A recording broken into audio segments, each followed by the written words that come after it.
The first thing she heard was a man's voice. The second thing she heard was her husband's name. She froze outside the locked door. For 3 years, her billionaire husband had given her everything money could buy. But there was one room in their mansion she was never allowed to enter. He called it the past. He told her there was nothing inside that could possibly matter to her. But that night she found the key. And when the door finally opened, she discovered something her husband had spent millions trying to keep hidden.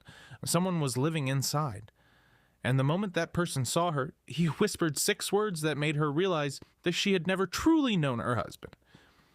Your husband told me you were dead. If stories like this keep you up at night, hit that subscribe button. My name is Elena. I married Richard Holt 3 years ago. If you had described my life to me 5 years earlier, I wouldn't have believed you. Richard was everything women write about in journals and never expect to actually find.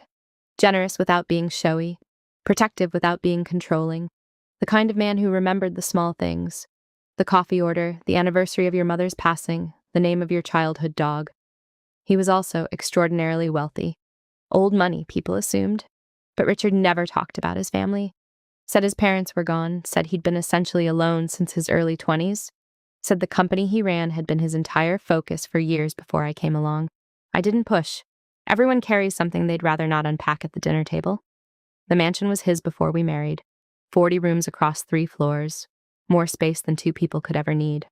I loved it the way you love something slightly too large for you, with a mixture of wonder and mild unease. There was one hallway I was never comfortable in. The east wing, end of the corridor, a black door that sat differently from the others. Heavier. Always locked. I asked about it once in our first month of marriage. Richard looked at the door for a moment before answering. That's the one part of my life I can't share with you, he said. Not won't. Can't. I filed that distinction away and never opened it again. Until I did. The first inconsistency I noticed was the hours.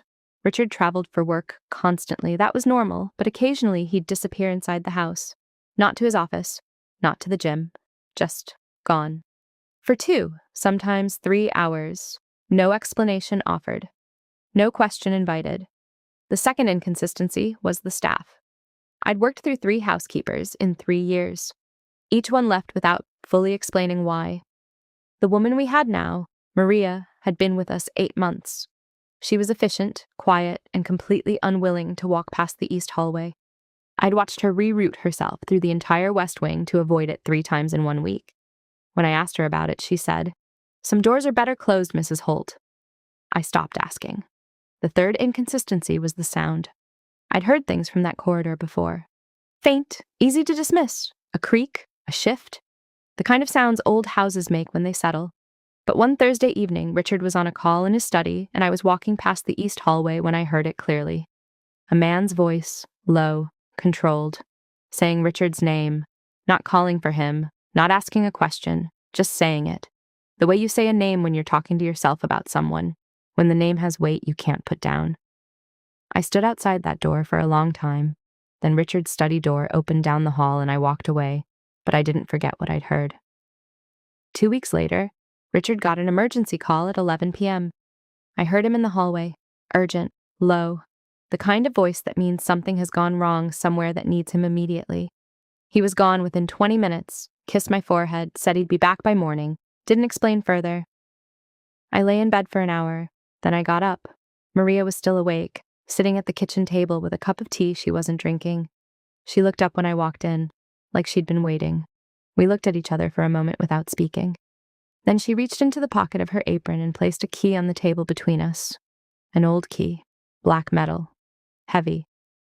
"Maria, whatever you see in there," she said quietly, "don't believe the first thing he tells you." She picked up her tea and walked out of the kitchen. I sat at the table alone with the key for a long time. Then I picked it up and walked to the east hallway. The lock turned on the first try. The room was larger than I expected, clean, temperature-controlled, a bed, a desk, a bookshelf with more books than I could count, a small window with frosted glass that let in light but no view, and a man sitting at the desk with his back to me. He was older than Richard, silver at his temples, broad-shouldered but thin in the way people get thin when they haven't been outside in years. He turned slowly when he heard the door. He looked at me, The way you look at something you've been told doesn't exist. For a long moment, neither of us spoke. Then he said it, quietly, like the words had been sitting in his throat for years, waiting for exactly this moment. Your husband told me you were dead. I couldn't speak. He told me. He stopped, steadied himself.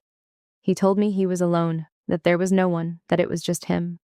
Who are you? I finally managed. He looked at his hands. My name is Thomas Holt, he said.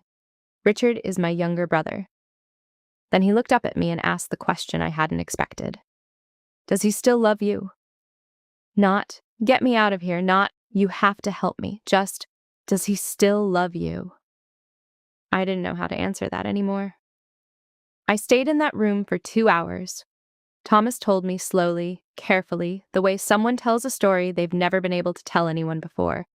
Their father had built the company, built the name, built the wealth. When he died, Thomas was the heir, older son, rightful successor. The entire Holt empire was his by birthright. Richard had come to him with a plan. Just stay hidden for a while, he'd said. There are people who want to take everything. If they think you're dead, they'll stop looking. I'll protect you. I'll manage things until it's safe. Thomas had trusted him. Weeks became months. Months became years. The protection became a cage. The promise became a lie that had compounded interest for longer than either of them could undo. Why didn't you escape? I asked. Thomas looked at the frosted window for a moment. Escape to where? He said quietly. He made sure there was nowhere left for me to go. My name is on a death certificate. My accounts were absorbed. My identity doesn't exist anymore. He paused. And besides, he stopped. Besides? I pressed. He's still my brother, Thomas said. Whatever he did, he's still my brother. I thought about Richard's face at our wedding, the way he'd looked at me when he said his vows, the way he'd described himself as a man who'd been alone for years. He hadn't been lying about the loneliness. He'd just hidden what he'd done to cause it. Richard came home at 4 a.m.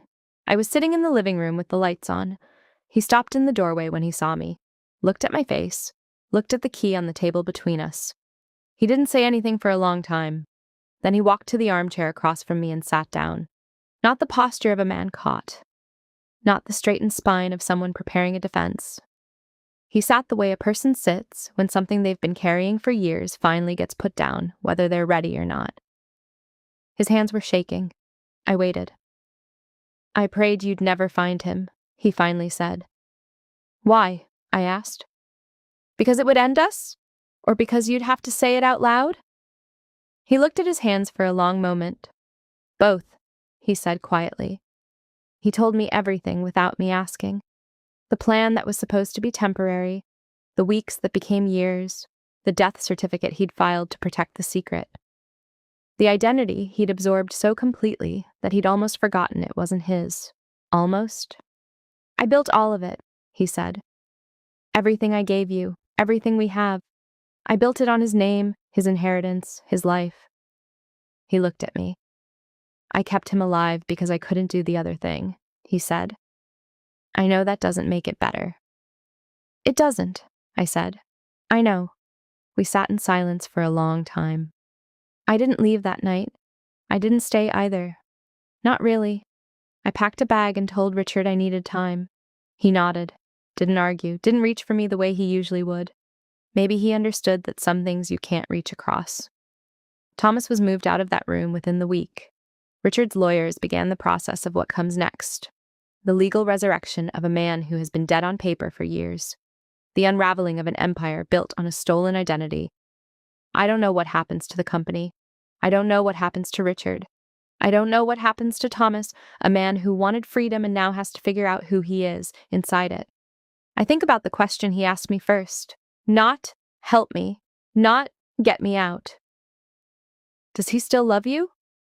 He'd been in that room for years, and his first thought was whether his brother's marriage was real. I think that's the most heartbreaking thing about all of it. Not what Richard did, but the fact that Thomas still couldn't stop caring about him after he did it. The truth didn't destroy my marriage. It destroyed the version of my husband I had been in love with. and I'm still trying to figure out if the man underneath that version, the one whose hands shook and who prayed I'd never open that door, is someone I can find my way back to. I don't know yet. Some doors open and you can't close them again. I opened mine, and now I have to decide what to do with everything that walked out.